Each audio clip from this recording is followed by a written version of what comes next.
She's the kid who came from nowhere, taking the music world by storm. Girl did good!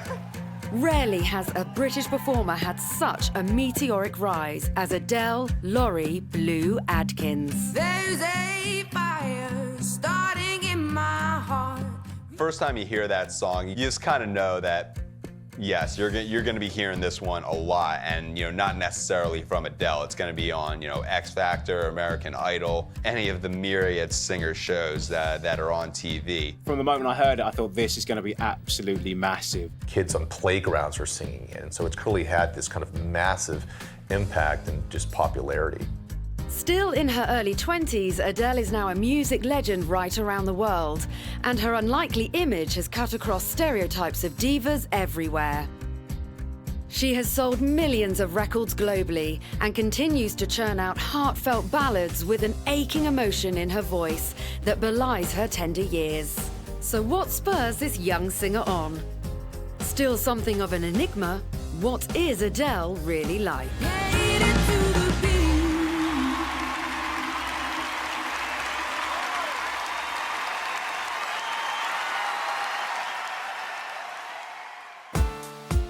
The overall feeling about Adele is that she is just a normal, slightly bolshy, a bit stroppy girl from London who, if you catch her on a good day, she'll probably be really bubbly and confident and have a laugh with you, get drunk with you down the pub, but equally could be in a bit of a mood and might not want to talk to you that day. And that just encompasses her raw quality. I think she's just a real girl, and she doesn't ever pretend that she's anything else.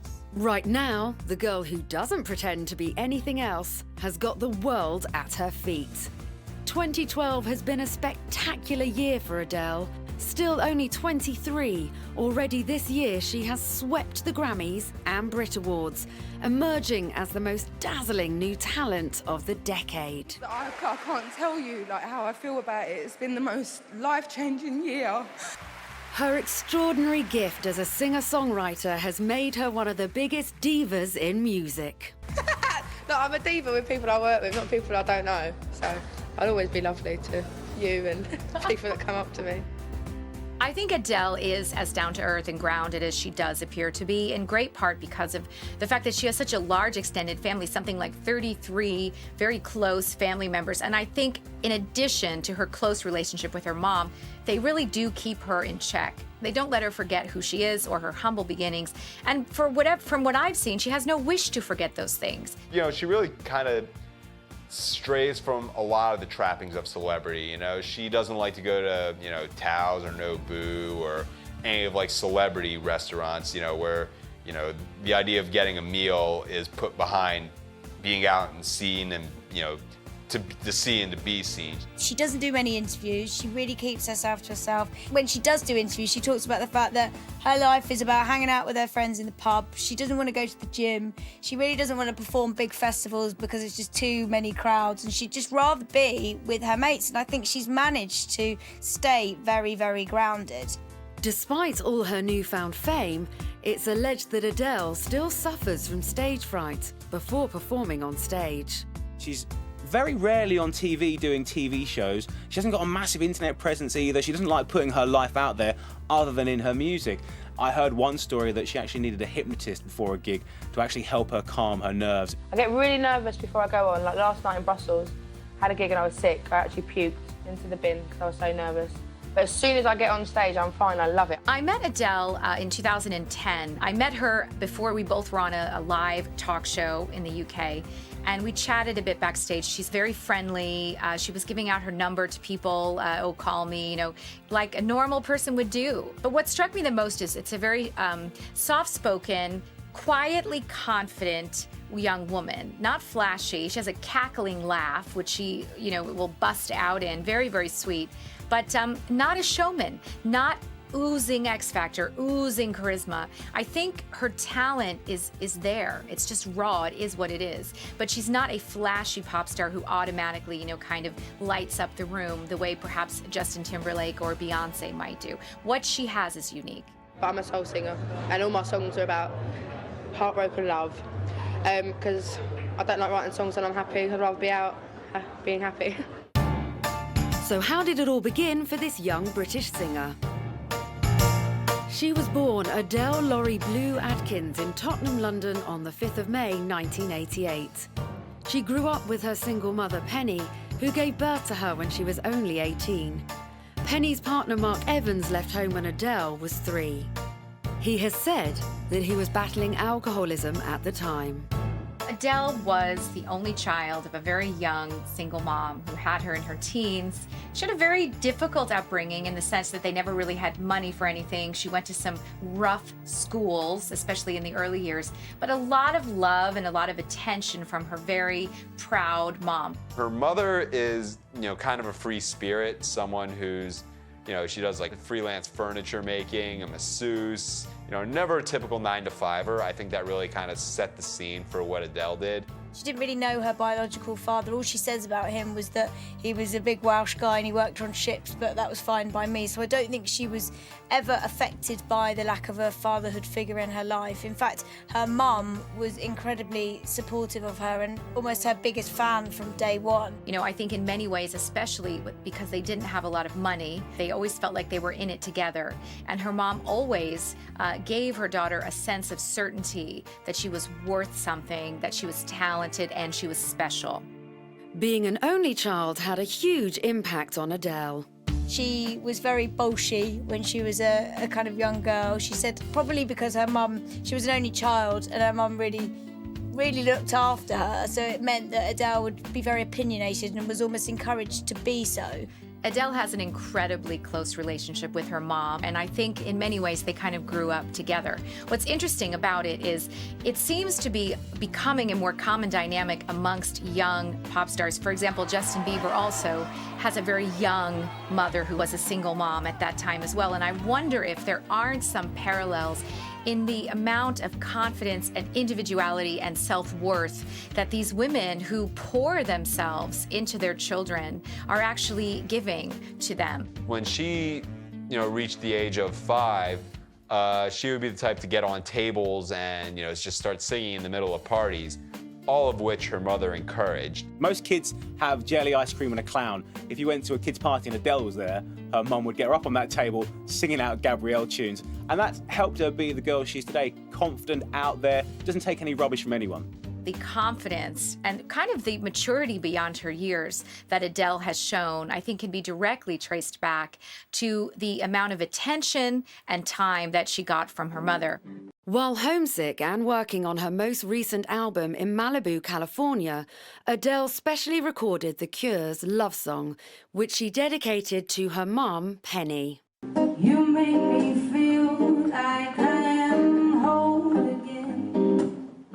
Even at primary school, Adele came to the realization that after her mum, her first love would always be music. Adele, from a very young age, has had a real fascination with song and voices as well. She says that she really paid attention to how people would speak and the tone would change in their language from being angry to being happy, and that's obviously translated into her love of music too. Even as a little girl, she had some very contemporary British influences. She said Gabrielle was one of her first, most influential artists, and she tells a funny story about how she loved her so much that she asked her mum to make a sequined eye patch for her, and she actually wore it to school. She, like, most kids in the 90s, was a big fan of the big pop stars of the era. She talks about how the first songs she learned to sing were songs by the Spice Girls, who were huge in the UK. Spice Girls, I love them very much. Always wanted to be a Spice Girl. I feel like one today. It's great. They're the reason I wanted to entertain it. Spice Girls were not just huge for her, as a 10-year-old girl, but, the fact that they were British and, each one had their own sort of personality. I mean, it was just absolutely perfect for someone such as Adele and let her imagination run wild. Seeing these British women who had become international superstars and this kind of fearless girl power that they embodied became very influential to Adele, and she speaks now about the fact that they really had a big impact on her. About the time she was 11 years old, they moved to West Norwood, a part of London. It's, described by Adele as being a little bit more urban. In other words, she would be the only, by her measure, the only white girl in her class at the time. She attributes that to her finding out more about, urban artists such as Mary J. Blige and Destiny's Child. So that's really where she starts to develop her interest in music and performance. But the first time she heard Etta James, that's when it was like, okay, I know what I want to do with my life. It's singing. Adele was in an HMV record store. She really was kind of a misfit at the time, trying to look cool. She looked in a bargain bin and there was an Etta James CD. And she only picked it up because she liked her hair on the album and was going to give it to her hairdresser to say, give me this hairstyle. Anyway, she took it home, listened to it, and at that moment her life was transformed. When she heard Etta singing, when she heard the music, she thought for the first time, this is who I want to be. West Norwood and London inspired Adele to write what would later become her first record, Hometown Glory. I've been walking in the same way as I did. I'm missing out the cracks in the pavement and tutting my heel and strutting my feet. What's interesting about it is it kind of sets the stage for what kind of a singer Adele is. She's obviously somebody with a strong sense of locality and regionalism. That sense of pride, that sense of coming from someplace.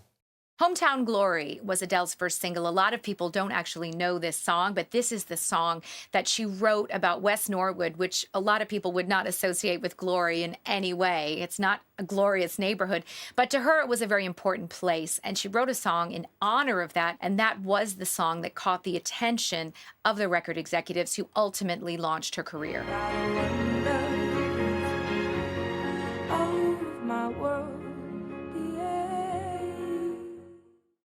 I think that's an interesting thing. This one piece will make 52 layers. Watch on mobile devices or the big screen. All for free. No subscription required.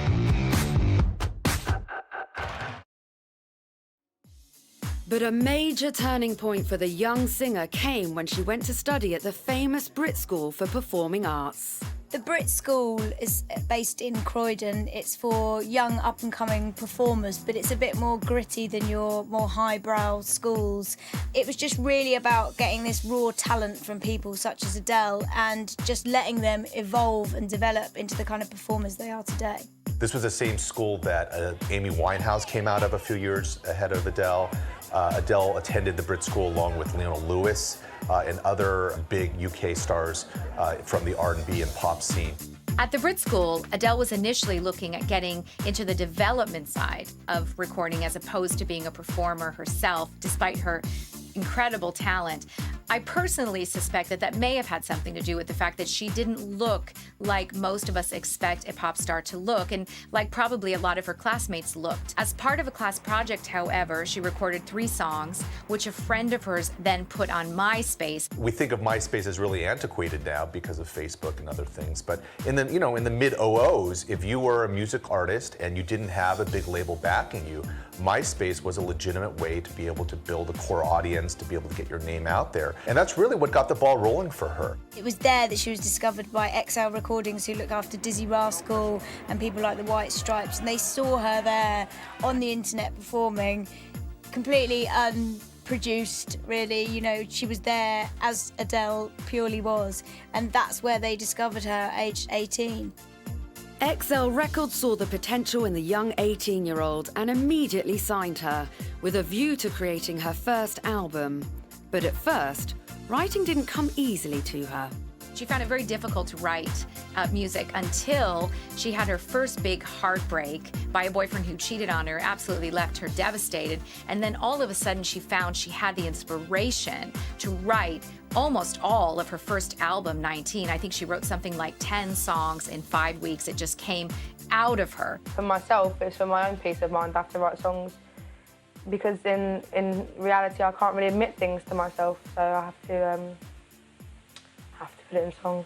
Because also, even if you feel really sorry for yourself, in a song it sounds glamorous, so it makes it seem better. One of my favorite Adele stories is how she wrote the very famous song Chasing Pavements. The story is that she'd actually dumped her cheating boyfriend in a bar and was actually running out of the bar on her way home just in floods of tears. And as she was running, she actually heard the lyrics in her mind for Chasing Pavements, she then stopped and sang and recorded the entire song in her mobile phone. Adele had found her own unique style of personal songwriting, and in January 2008, 2 weeks ahead of her debut album, 19, she released her smash single, Chasing Pavements. She describes the song as being about all the heartache and all the crap a typical 19-year-old goes through. Should I give up, or should I just keep chasing pavements, even if it leads nowhere? It's quite a haunting song, really. It was really something that I think anyone that heard it couldn't fail to be moved or to relate it in some way back to an experience of theirs. And I think that's the thing with Adele. You always feel some emotional connection with her songs. I think for people who hadn't heard Adele before, this was a song that didn't overly dress up, you know, the arrangement, the production. The song focused on her and what she was able to do with her singing, and I think that made a huge impression on people because of its simplicity. Even if I knew my place, should I leave it there? You just knew that this voice and this person was quite incredible and was going to be someone whose music would grow and you would grow with them. It wasn't just a one-hit wonder. I think you immediately knew that. Chasing Pavements spent 4 weeks at #2 in the UK charts. Her album, 19, was released 2 weeks later and went straight to #1. Well, I would say for 19, when she was making that record, it was more of a blue-eyed soul sort of thing. Blue-eyed soul is kind of a loaded term. It's essentially what happens when, you know, a white woman sings music that's more associated with, you know, older soul singers or older R&B singers. And, you know, her first album, 19, was really classicist in that sense. It was, you know, Dusty Springfield, it was Etta James, it was, you know, all going back to like the real roots of soul music and R&B. The buzz around Adele was growing fast, and in February 2008, she became the first recipient of the Brit Awards Critics' Choice. It's nice to be tipped and to have lots of people thinking I'll do that. It can be a bit hard though sometimes, a lot to live up to, but I'm not that fussed by it. I think there's quite a lot of promising acts for 2008. Adele was the first person to win the Critics' Choice Award by the Brits. There was a lot of pressure on her, really, and I think she talks about that. And I think for somebody like Adele, she wanted to prove her worth and wanted people to genuinely hear her music and buy into it that way, rather than being told that you're the critics' favourite. And I really think that was totally against anything that Adele believes in. However, within a few months, everyone knew exactly who Adele was, and you can see why she was chosen for that award. At the awards ceremony, Adele performed live alongside acclaimed Brit music producer Mark Ronson. The two had successfully collaborated on her song, Cold Shoulder. She says of the song, "It's about being cheated on, wishing you were the other girls." You say it's all in my head, and the things I think just don't make sense. Adele called on probably the most trendy and cool music producer around, Mark Ronson, to record Cold Shoulder with. Now, this is a guy who'd worked with Amy Winehouse before her and was a very well-known name in the music business. For him to work with Adele was a really clear signal that she was going places. You breaks me with your cold shoulder. Whenever you look at me, I wish I was her. Regardless of who he works with, Mark Ronson is at the center, I guess, of what you might want to call like a new R&B, new soul revival. When you want, you know, something that sounds modern, but nonetheless based within the old Motown sound or, you know, Blue-Eyed Soul or Stax, Mark Ronson's been at the center of conversation. He's a big deal in the music industry, and for Adele to work with him at such a young age and so early on in her career was absolutely fantastic for her. Now firmly identified as Britain's hottest new act, recognition for Adele's debut album started to roll in. She received an Urban Music Award for Best Jazz Act and nominations for Q Awards Breakthrough Act and Mobo's Best UK Female. She was also shortlisted for the prestigious Mercury Prize Award for her album 19. Adele may have conquered the UK, but America was still waiting. And in 2009, she signed a deal with Columbia Records and XL Recordings. Their aim? To break her into the lucrative US markets. In 2008, Adele got what was an incredible break, particularly for a British artist. She was signed to Columbia Records, and obviously with the backing of such a mammoth American record company, they wanted to send her off on an American tour, so she was set to embark on a North American tour. How many British artists, British stars, actually get to go on tour in America within their first year of making it? Not many. This was her chance to break America. And she completely blew it. At that time, she was madly in love with a boy who she has said was a destructive relationship, which was based a lot on their love of alcohol. Her life was somewhat out of control, and she couldn't bear to be without him. So she decided to cancel her tour, her big break, in order to spend more time with him. She just went, oh, all right then, but I'll just cancel my American tour. And that's exactly how she is, because her real life and everything around it is more important to her than worldwide acclaim and success. So it's real life comes before her music, which is what ironically makes her music so good. In many ways, I think this decision has probably been one of the best decisions that she made. Perhaps she made it for the wrong reasons, but what this did was it gave her time to start to adjust to her fame, which was very much on the upswing. She also really cut back on her drinking at that time and really reevaluated who she was. When she eventually did tour the US, she was a much more grounded person than she was if she had continued her tour at that time.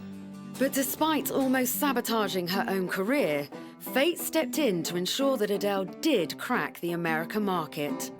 Bizarrely, it happened when she made a guest appearance on Saturday Night Live and instantly became an overnight star. This would be a huge event for Adele regardless, but on this particular episode, the host was the then vice presidential candidate for the Republican Party, Sarah Palin. Now, at that point in time, you could make an argument that Sarah Palin was the biggest celebrity in the United States. Because Sarah Palin was on that particular show, Saturday Night Live had their best ratings in 14 years. Something like 70 million people tuned in to watch. And all of those people saw Adele, who sang in the musical portion of that show. Now, this would have been booked months and months before. She couldn't have known she was going to be on the same night as the U.S. vice presidential candidate, Sarah Palin. It couldn't have been a better springboard to fame for Adele. Next day, after singing Chasing Pavements and Cold Shoulder on the show, her album 19 topped the iTunes chart, and Adele was a worldwide star. In February 2009, 19 went gold in the recording industry, and by July she had sold 2.2 million albums worldwide. But probably the most defining moment in Adele's musical career was when she did the cover version of Bob Dylan's Make You Feel My Love. With its launch, Adele became the hottest thing on the music scene in countries everywhere around the world. But what made her record it? I love other people's songs, but I don't like covering other people's songs because I never think I can do them just for justice, you know. But I heard that song and I read the lyrics, and they're the most beautiful lyrics I've ever read or heard or sung, and they just kind of summed up everything that I'd been trying to write in my songs. When the rain is blowing in your face and the whole world is on your case. It's a song that's not from, Dylan's classic 60s or 70s catalog, but really a song he wrote in the late 90s that even he didn't cover. It was really a Billy Joel hit initially. And then Dylan recorded and released his own version a couple months after that. I think in the same year, 97, Garth Brooks had a country hit with the same song. So in a lot of ways, Adele represents this interesting meeting between the folk, the country, the rock world, and she's putting her own spin on it when she does it. Adele really got people to hear it in a different light, just kind of bringing out the emotional range of that song, which is, the biggest compliment you can pay for anyone doing a cover, where you get to hear the emotions differently. This is one of the things that I think will allow Adele to have longevity and a long career, is she's an interpreter of songs. And when you can interpret songs and you can kind of make them your own, you're good forever. And Adele, very early on, exhibited that gift that she had for reworking, reinterpreting, re-envisioning a song and giving it a life unto itself. A million years to make you feel my love.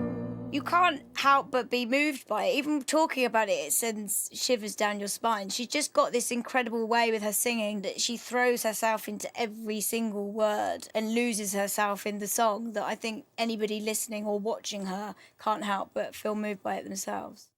There's a desperation to the way she sings sometimes, where she's pleading with the listener to love her or to receive her, to accept her. The words are, I know you haven't made your mind up yet, but I would never do you wrong. So I think she's pleading with the listener to love her. When Adele did To Make You Feel My Love, she could have had a lot to lose, but actually I think most reviewers and critics would probably now feel that her version was almost more haunting and more spine-tingling. And there's a whole new generation of people now who will have heard that song and they will probably just think Adele wrote that song because it becomes so synonymous with her. Adele's acceptance into the American music industry was complete when at the Grammy Awards in 2009, she won Best New Artist and Best Female Pop Vocal Performance. In 2009, Adele was left shell-shocked because she got 4 Grammy nominations. She was sat there with her mum when she found out and they were just screaming. It completely overwhelmed her, really took her by surprise. To her, it was out of the blue. She ends up going to the Grammys and she doesn't expect to win at all. And then she wins. She ends up, winning Best New Artist. She wins another Grammy. She's nominated for 4 of them. And she ends up kind of being one of the sensations. In typical Adele fashion, she came out and went, well, I didn't really want a Grammy, which obviously played out completely wrong because when you read something like that in the press, it sounds like she's really ungrateful. And she said that what she meant, which actually rings very true, by giving an artist so young such a big accolade, it's almost could be damaging to their performances and be a bit of a bad luck curse. So it's like winning an Oscar before you've actually delivered that Oscar-winning performance. For her, she felt like she might not have earned a Grammy just yet. She really wanted to, establish a career and just be a legacy artist. And, if you win the Grammy the first time out, where do you go from there? Around the same time, Adele was also nominated for 3 Brit Awards. Her popularity as an artist continued to escalate on both sides of the Atlantic. And back in the UK, she even started receiving fan mail from some very high-profile but unlikely sources. Adele was getting fans left, right and centre. She was winning awards, and one of the fans happened to be a Member of Parliament, no less than Gordon Brown, the Prime Minister at the time. In 2009, Gordon Brown sent basically a thank you note to Adele for her music, saying that in these deeply troubling financial times, Adele's music was a light at the end of the tunnel. Obviously, listening to her, he found comforting in some way as he was working out budgets and taking very stressful meetings. But, to imagine a 19-year-old or even 20-year-old getting a letter of thank you from their leader is just an incredible thought. With her lifestyle changing so drastically, Adele decided to move out from her mum's house for a while, but that didn't last for long. Adele seems to have a very strong and grounded relationship with her mom, and I think ultimately that's what sets her apart from some of the train wreck pop stars we see out there today. She's lived with her mum all her life, and then she moved out for a little bit and it all turned to pop. She had all her credit cards cut off because she forgot to pay them. I think her phone was switched off at one point, and again, she forgot to pay the bill, probably drank too much by her own admission. And I think that she realized at that point that she was unable to cope with the stresses of fame and all the things that went with it, and live on her own and take care of herself at the same time. I think it was a very smart decision on her part to then go back and move in with her mom when she realized she couldn't really handle it on her own. And frankly, who can blame her? One of the things Adele is said to fear most about the music business is drugs. She says they're everywhere and it frightens her. A close family member is said to have died from a heroin overdose. The one thing she'll tell you is that she has a very addictive personality. She'll smoke 30 cigarettes in a day. Part of canceling her U.S. tour had to do with drinking. And in her words, drugs are everywhere, particularly cocaine. And she doesn't really want a part of that. Whether it's out of fear or whether it's just a desire to keep her career in check, because, God knows how many people who have reached her level of stardom have been taken out by drugs. You know, we saw her peer, Amy Winehouse, and kind of what happened when she went down that road. And I think that's definitely a lesson that Adele has learned from. You know, she would have known Amy, and she certainly wouldn't have wanted to follow in those footsteps. In 2010, Adele received a Grammy nomination for Best Female Pop Vocal Performance for Hometown Glory. But it was the release of her second album, 21, that really blew everyone out of the water.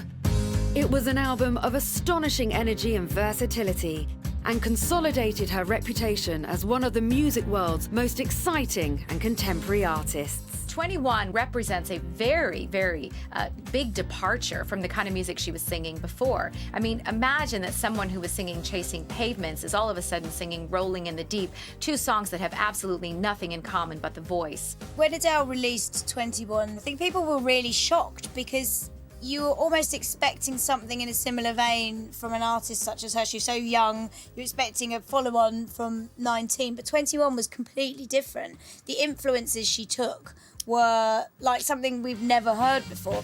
The sound of Adele's album 21 is described as classic contemporary roots and country music. It was a result of her experiences touring the American South. When Adele did her US tour for 19, her bus driver, I guess just kind of wanted to be a cultural attaché, you know, just show her what this part of the country was all about. And at that point, he was playing a lot of old school country music and a lot of like real roots music, like even going further back than Etta James and Dusty Springfield and all that. And she was just taken aback by the honesty and just the raw sound of it. And that's really what the difference, you know, not just in life experience, but musically between 19 and 21. Although she's still got the same emotions and the same stories of heartbreak running through the album, it's just a completely different sound, and that's what made it so successful. 21 is even more of a throwback into the real roots music, not just like soul R&B, but like the roots of soul and R&B. And it definitely brought it to a broader audience. You know, you could be a country fan, you could be an R&B fan, you can be a soul music fan, just be a pop fan. But 21 is more expansive in terms of, you know, what it collects from. 21 goes #1 in 18 different countries. It ends up selling 2.5 million copies. It's this huge blockbuster success. On top of it, she's working with Rick Rubin. She's going out to Malibu to record. You know, she's got this crack backing band, including James Poyser, who's been in The Roots. All these really talented musicians that are now working with her. Turning Tables, one of the songs from the album, once again reflects Adele's personal experiences of love and heartbreak. Close enough to start a war. All that I have is on the floor. In 2011, her fame really rose exponentially. She became a household name in a lot of countries, especially in America. You know, I recently saw Adele performed in Los Angeles, and the number of A-list celebrities who turned up to Adele's concert in Los Angeles was just incredible. She has become a household name in America and all over the world. 2011 really is the year that Adele's fame went through the stratosphere. Spearheading this assault on the charts was her first single from 21, Rolling in the Deep, which became a worldwide smash hit. For many, it was the song of the year.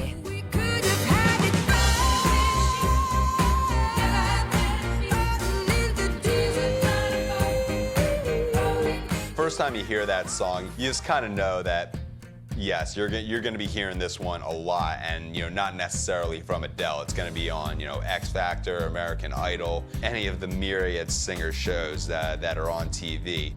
From the moment I heard it, I thought this is going to be absolutely massive. I mean, kids on playgrounds are singing it, and so it's clearly had this kind of massive impact and just popularity. When you first heard it, you just knew it was going to be a classic. It's almost like the sort of song you can't imagine not being in your life. It's so booming and deep and just really, really refreshingly different as well. Turn my sorrow into treasure gold. You pay me back in kind and reap just what you sow. It doesn't doesn't sound anything like you'd expect someone like Adele to sing. If you're expecting kind of a jazzy, Etta James number, all of a sudden you've got this, deep South bluegrass singer. It's just not what you'd expect. It almost sounds like a country music song. But, she really pulls it off, and it's become one of the most successful singles she's had to date. It just has kind of an instant classic feel about it, just the lyrical sentiment and the melody, and just the way it's composed. You could get the feeling that, even though it sounds great in 2011, if it had come out in 1991 and it had come out in 1971, it would still, resonate with the public. Like all of Adele's music, I think it's like inherently sad. Like her music isn't necessarily like the most joyous or the most uplifting music, but I think it offers a kind of optimism and strength in the face of adversity. And I think that's why it's resonated so much. I think what is common amongst all Adele songs is there's an emotional component, there's an emotional depth, and there's also this incredible timbre of voice that she manages to make sound gritty and yet angelic at the same time. But you played it, you played it, you played it, you played it to the beat. Rolling in the Deep has been critically acclaimed across the globe, reaching #1 in 8 countries, including the US. 21 was also noted for its emotional maturity, with critics claiming that Adele had come a long way from the teenage lyrics of her previous album, 19. She's got a real maturity way beyond her years. But whereas some artists will sing about relationships, but it's kind of every boy that they've ever been with, hers really takes you on a journey. So the first album, 19, was very much about her first experience of heartbreak and being cheated on, and then 21 was her first genuine love. And I think the emotion that plays out through the whole album, it is like a journey. It's not just little bitty songs about different guys. It's all to do with one guy. There's an every woman quality about her that I think fans of all ages relate to. I mean, if you look at the people at an Adele concert, you have everyone from 14-year-old girls to, 65-year-old women, because what she's speaking to, heartbreak, getting cheated on, bad relationships, longing for love. These are things that it's a universal emotion. But it was at the 2011 Brit Awards that she really shone through as an astonishing force to be reckoned with. Adele, you're performing tonight. Tell us what people can expect. Well, mine is very stripped back. Everyone else is pretty epic. I'm on the satellite stage, which is a little stage at the end of the main stage, and I'm just doing Someone Like You, which I did on Jules Holland. David Joseph, who's chairman of the Brits, saw it and wanted me to do it, which is quite cool to do, because normally I've got to try and channel myself to sing Rolling in the Deep and stuff, whereas this one I'm just crying halfway through every time I sing it. Doesn't matter what kind of mood I'm in, so I'll be able to connect with it. But yeah, it's just very black and white, won't be any surprises. There's maybe a little bit of glitter at the end comes down, but that's about as funky as it gets. When Adele performed Someone Like You at the Brit Awards, it was like a bomb had dropped. This is a room full of professionals and other famous singers. They were completely blown away by the song and by her performance. I was actually there on that night, and to see Adele on stage with just a piano was incredible. My heart was racing just listening to it. You've got all these artists that are performing with lights going off, firework displays, really, really over-the-top performances. Yet there was Adele, stood at the end of the stage, just her, no fancy hair or makeup, and it was all about her voice. Don't forget me, I beg. I remember you said sometimes it lasts in love, but sometimes it hurts instead. People go nuts over it. The song, shoots up the digital charts almost immediately after. It's going to turn out to be one of the biggest hits off of this album. The thing about her singing is she's not histrionic. She'll never really take it too far. She always has a certain grace and restraint. After the performance was over, the host comes out and goes, wow, you can have all the dancers and all the costumes and all the pyrotechnics in the world, but when you have a voice like that, all you need is you and a piano. It made such a sensation that even the next day on breakfast television, presenters and hosts were still talking about it, playing clips from it. That was the performance of the night, and it was completely breathtaking. I even watched it again on YouTube, and just watching it gave me goosebumps because her voice was incredible. I had people texting me into the show saying that song makes me cry. The song Someone Like You is quite an amazing song, really, because it's so deeply personal to her. However, anyone listening to it can really relate to it because it's about losing someone in your life and never being able to get over them. So the haunting quality of it is partly to do with her voice, it's partly to do with the lyrics themselves. I think when you listen to it, you lose yourself in it and you feel quite connected to her and to that song. Adele has had, a year where she's been at the top of the charts the whole time. Now, at a certain point, Adele had 2 albums in the top 5, 2 songs in the top 5. And the last living artist to do that was the Beatles, 40 to 50 years ago. I think one of the biggest things for Adele, just as an artist, was a few months after her album came out, Lady Gaga put out her album Born This Way. And while Lady Gaga's album notoriously underperformed, Adele's just kept going. When we look back on this past year and think, well, whose year was it? It's going to be Adele's year. To promote the album, Adele embarked upon the Adele Live Tour. The tour proved a massive success with the entire North American leg sold out. And it compounded her status as a legendary live performer. No matter where Adele goes as a live performer, it always seems that she gets these effusive reviews that you'll see from critics and the next day in the newspaper. Recently, she played at the Greek Theater in LA, and I don't know anyone who had a bad thing to say about it. And what struck a lot of people about it was how unforced it felt.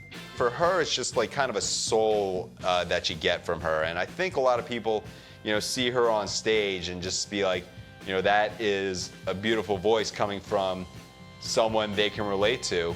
People look at her and they see someone singing their own feelings and pain. I managed to catch Adele live earlier on this year, not only at the Brit Awards, but also at another event. And the one thing that really stood out for me was the clarity of her voice.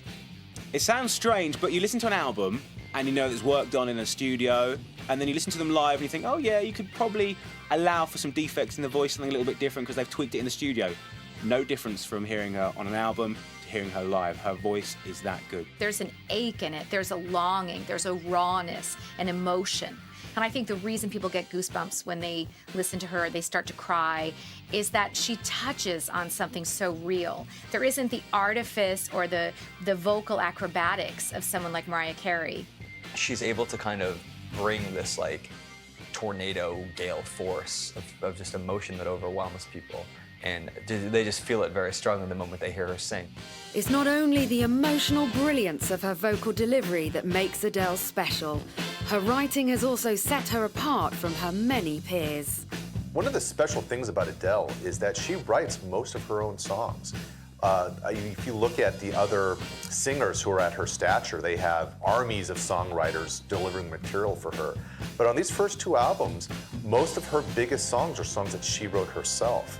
What makes Adele special to me is the lyrics, really. She has got an amazing voice, and yeah, it's all very good having an amazing voice, but Adele puts heart, she puts soul, she puts feelings into the lyrics of her song, and they're very relatable. It doesn't matter if you're a girl or a guy, you've been through heartache and you can hear what Adele's been through and you can put it into your own life.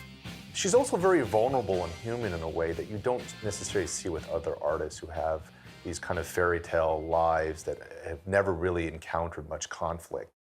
Adele has also been very outspoken about her body image. Fashion designer Karl Lagerfeld recently described her as a little too fat, a comment which caused outrage amongst her many fans. She has refused to conform to the very pin-thin, stick insect body image that we see virtually amongst all other pop stars.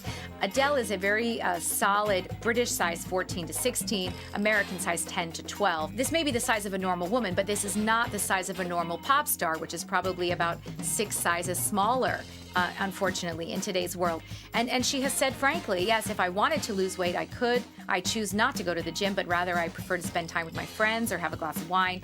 I'm not bothered. She's always had lots of male attention and boyfriends who loved her just as she was, and she's never conformed. She really attributes this to an influence of her mother, just, saying, look, be yourself, and, that's enough. And I think a lot of her fans really found inspiration in not adhering to certain expectations of female pop singers. She'd rather go and hang out with her mates and have lunch with them than go and hit the gym. And God forbid the guy who she marries ever turning around to her and saying, "You're fat." She's actually said she'll murder him. In some ways, Adele is like the Oprah Winfrey of music. You know, in terms of body image, Oprah was the first woman to get up there with a weight problem and become an international superstar for being glamorous, for being who she was, for being outspoken and unapologetic about the fact that this is who she was. In many ways, in terms of body image, Adele is doing in the pop world what Oprah Winfrey did in the world of journalism and media. She's really groundbreaking. She's knocking down a lot of barriers and like glass ceilings that existed for women who didn't conform to a certain body type. She has this natural aura then that shines from her, I think. I think it would be a real shame if she did go down that route and lost weight, because then it just wouldn't be Adele. To date, Adele has proved an incredibly prolific artist, and already her third album is said to be well on its way. She wants to do her next album where she writes, records, produces, and masters it all herself. This is not a young woman to be trifled with. I think this is an unstoppable force of nature, and she will get what she wants.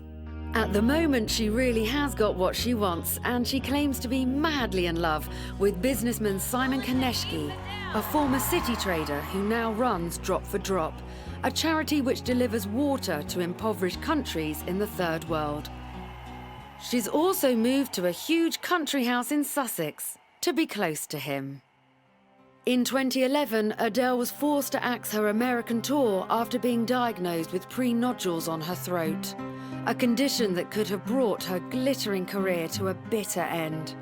There were even fears that she would not make it as a star turn at the Grammys. She's done incredibly well in the nominations, but really first and foremost has got to be her health.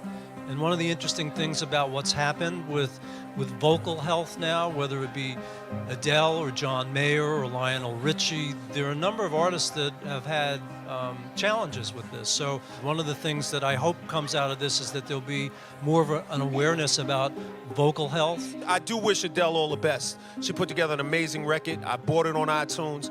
I think Rick Rubin did a great job, and I hope she gets better. But in November 2011, she was successfully operated on in Boston by the man they call the miracle music doctor, Steven Zeitels.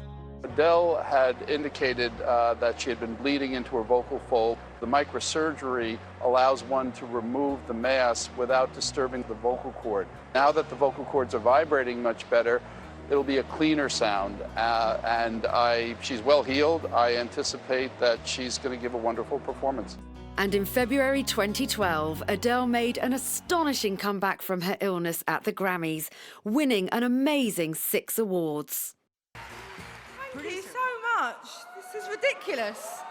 She went on to perform a spectacular rendition of Rolling in the Deep, We could have had it all. proving that her voice was back with a vengeance. But you played it, you played it.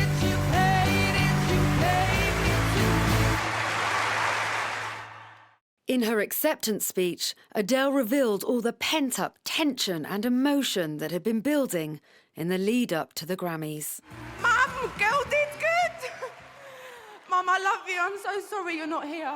Adele is incredible, and of course Adele's amazing, and she's got a voice like an angel. But what I like about Adele the most is that I've been fortunate enough to do shows, TV shows with her, and just speaking to her and talking to her. She's one of the coolest persons I've ever met in this business, and she's so real and down to earth, and she just has this God-given talent and being able to sing like that. Less than 2 weeks later, she performed the song again. This time she was the toast of the Brit Awards in her native London. We could have had it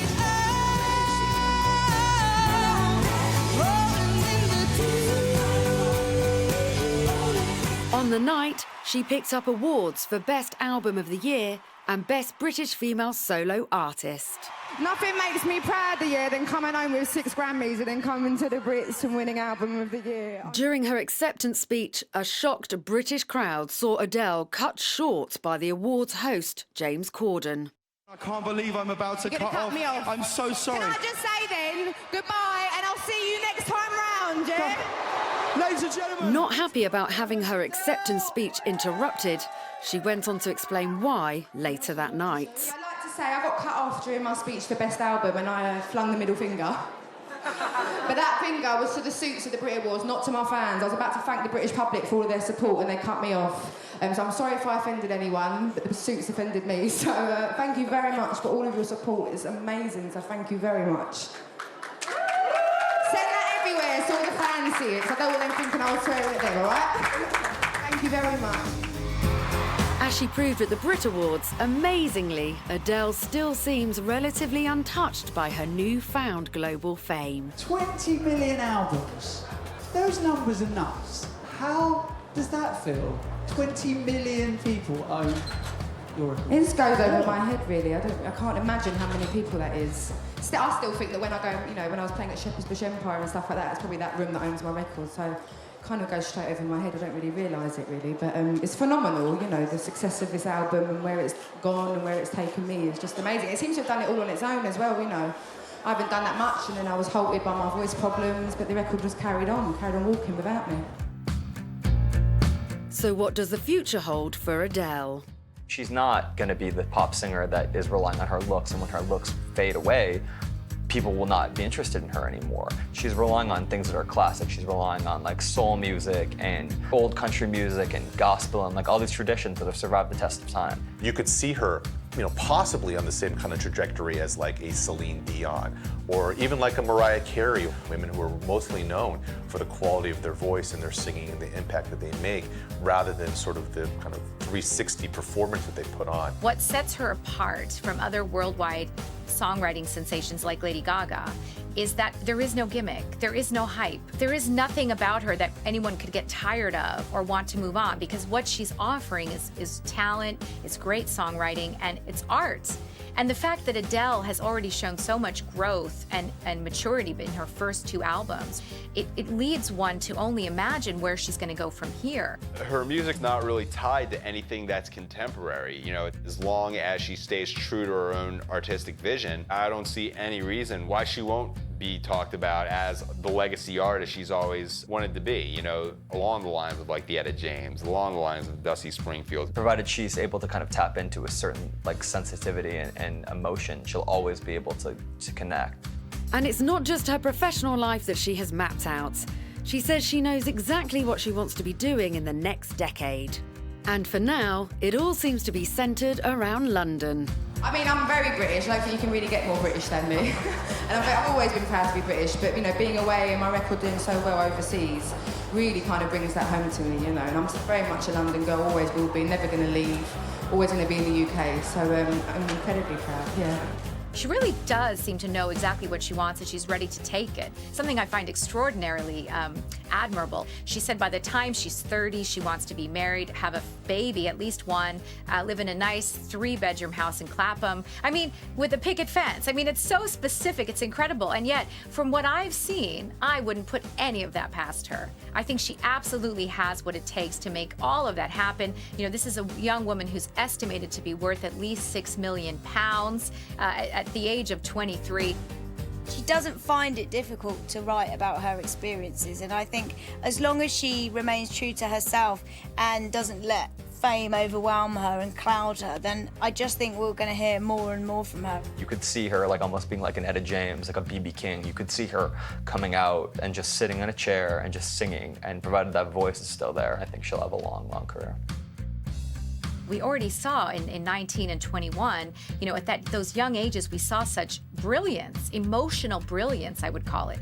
One can only imagine what's ahead of her in the future. But I think Adele's voice, her songwriting ability, her talent, and her, maybe more significantly, her ability to put emotion into music is what's going to keep her, I think, headlining major concerts in the years to come.